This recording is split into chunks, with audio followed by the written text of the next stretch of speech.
czajnikowy.pl. Nie sądziłem, że kiedyś będę Wam odradzał herbatę, ale trzeba w końcu też powiedzieć o negatywnych właściwościach herbaty. Nie jest ich bardzo dużo, no ale też nie mówi się o nich bardzo dużo, ponieważ zwykle mówi się o tym, jaka herbata jest zdrowa i korzystna. I rzeczywiście tak jest. Zauważmy jednak, że sama herbata może powodować różne nieprzyjemne, niekorzystne efekty u osób pijących ją. Nie u wszystkich. Zależy to od konkretnych sytuacji, od konkretnych osób i przede wszystkim od ilości. No i oczywiście od samej herbaty. No jeśli chodzi o takie rzeczy, które są mało dla nas przyjemne, najczęściej wskazuje się na substancje w herbacie takie jak kofeina i tanina. To one mogą gdzieś nas tam podrażniać.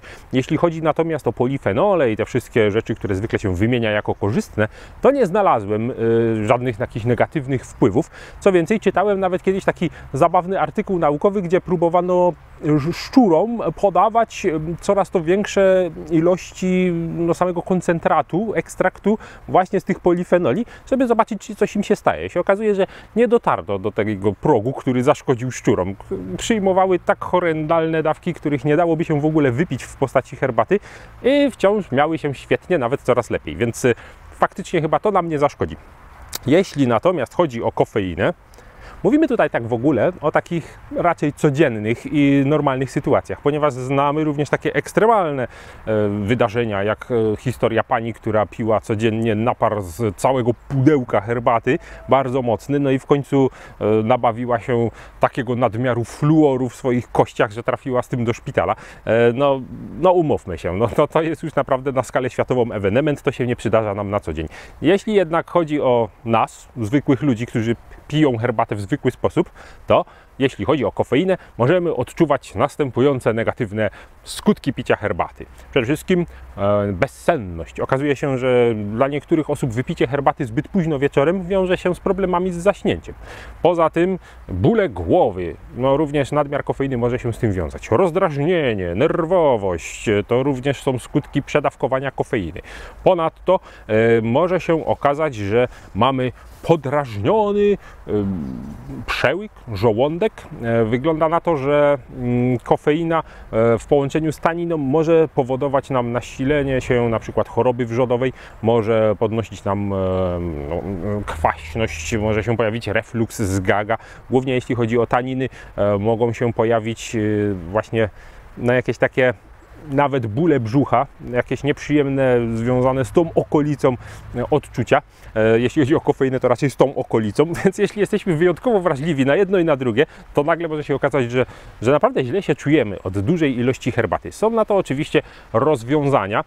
Możemy wypijać herbatę bezkofeinową, możemy nie wypijać jej tuż przed snem, możemy parzyć ją słabszą, używać mniejszej dozy. Możemy spróbować cold brew, czyli parzenia na zimno.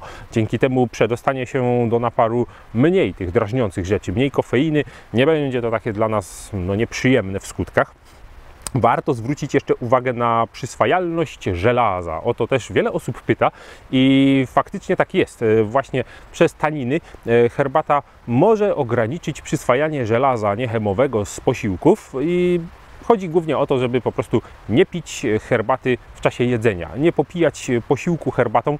Może się to wiązać z ograniczeniem przyswajania żelaza i niestety na dłuższą metę może to mieć dla nas niekorzystne właściwości. Jeżeli mamy taki nawyk, że po prostu zawsze herbatą popijamy obiad, zastanówmy się nad tym.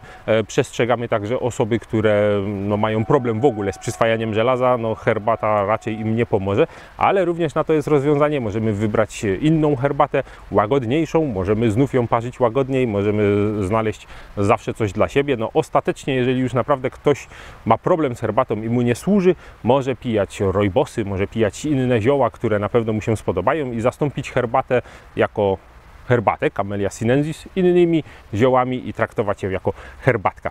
Tak czy inaczej, sami widzicie, nie jest tego dużo. Co jakiś czas pojawiają się jakieś nowe wyniki badań, że herbata powoduje to, tamto, owamto, i niestety się troszeczkę czasem obawiamy, zwłaszcza, że media masowe lubią każdą drobną nawet informację nagłośnić, zatrzeć wszelkie proporcje i zrobić z tego jakąś wielką aferę. Nagle ludzie odstawiają herbatę w ogóle, bo się boją.